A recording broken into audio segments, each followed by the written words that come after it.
मेरी माँ एक छोटी दुकान चलाती हैं। उससे जो भी कमाई होती है उससे हमारा गुजारा चलता है। मेरी माँ की एक आँख न होने की वजह से मैं उससे नफ़रत करता हूँ, क्योंकि जब भी वो मेरे स्कूल में आती है मेरे दोस्त मुझे तेरी माँ की एक आँख कहकर चिढ़ाने लगते हैं।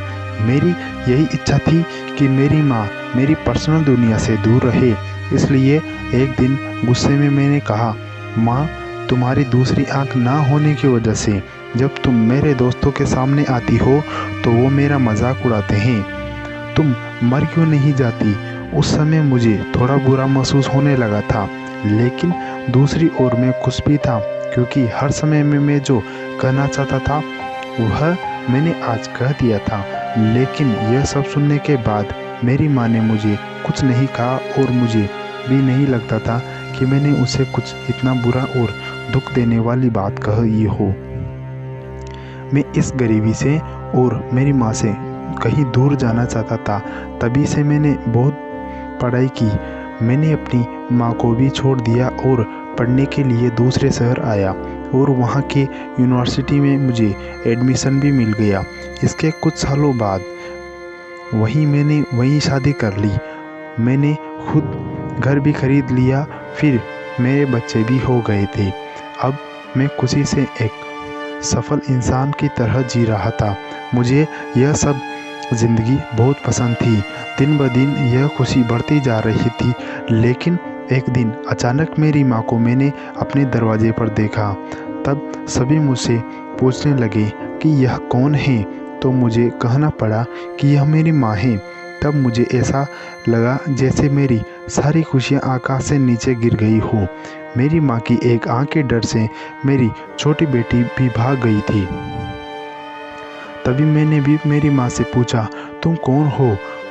मैं तुम्हें नहीं जानता। मैंने इन्हें डांटते हुए कहा, तुम्हारी हिम्मत कैसे हुई मेरे घर आने की और मेरी बेटी को डराने की?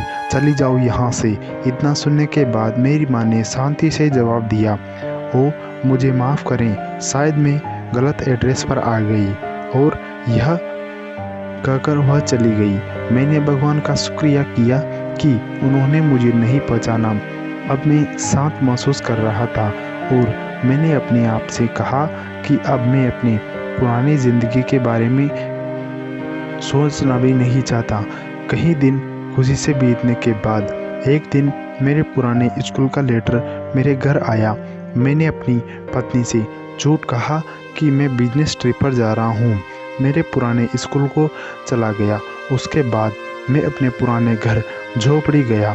मैंने वहाँ पाया कि मेरी माँ ठंडी फर्श पर गिरी हुई थी। यह सब देखने के बाद भी मेरी आंखों में से एक आंसू तक नहीं निकला।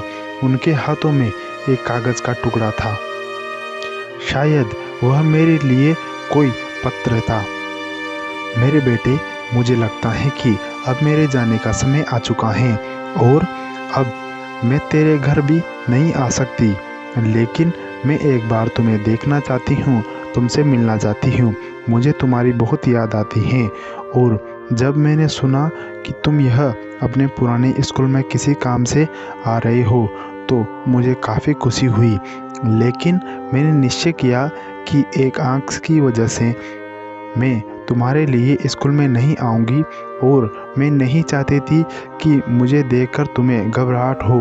तुम्हें याद होगा कि जब तुम बहुत छोटे थे तब तुम्हारी एक एक्सीडेंट हुआ था और तुमने अपनी एक आँख खो दी थी। एक माँ होने की वजह से मैं तुम्हें एक आँख से बड़ा होना नहीं देख सकती थी, तो मैंने तुम्हें अपनी एक आँख दे दी।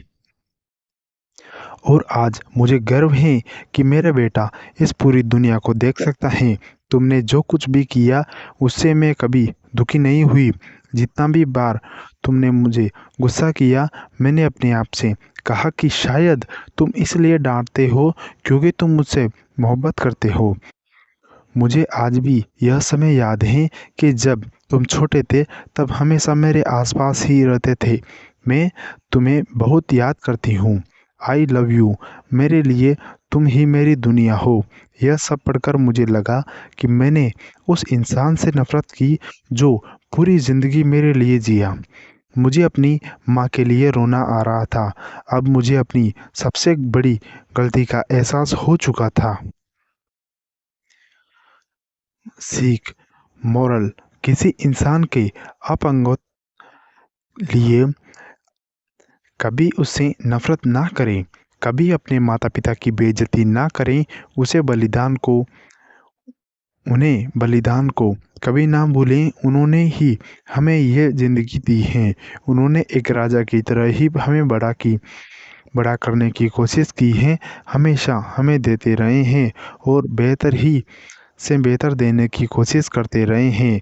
वे हमारे हर सपने को पूरा करना चाहते हैं। वे हमेशा हमें सही रास्ता दिखाकर प्रेरित करते हैं।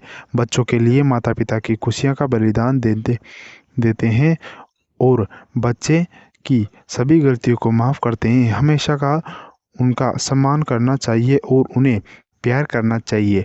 दोस्तों, अगर आपको हमारी कहानी अच्छी लगी तो कमेंट करके बताएं और हमारे चैनल को सब्सक्राइब करें और नोटिफिकेशन बेल ऑन करें ताकि आगे आपको ऐसी कहानियाँ सबसे पहले मिले। थैंक यू, धन्यवाद, जय हिंद, जय भारत।